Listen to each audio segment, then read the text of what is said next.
நீல வாக்கில் கட் பண்ணிக்கலாம். பொடியை இப்போ 2 பச்சை மிளகாய் மட்டும் போதும்.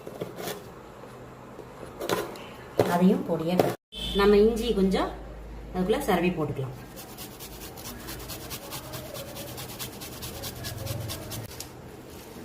இப்போ சோம்பு கொஞ்சம் போட்டுக்கலாம். மிளகாத்தூள் ஒரு 4 ஸ்பூன் போட்டுக்கலாம்.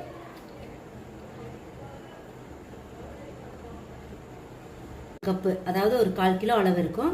இந்த கோதுமை மாவை நான் வெறும் கோதுமை மாவை மட்டும்தான் போட போகிறேன். இப்போது இதுக்கு தேவையான அளவு உப்பு. இப்போ கொஞ்சம் ஒரு 1/4 ஸ்பூன் பலகார சோடா போடுறேன். கொஞ்சமாக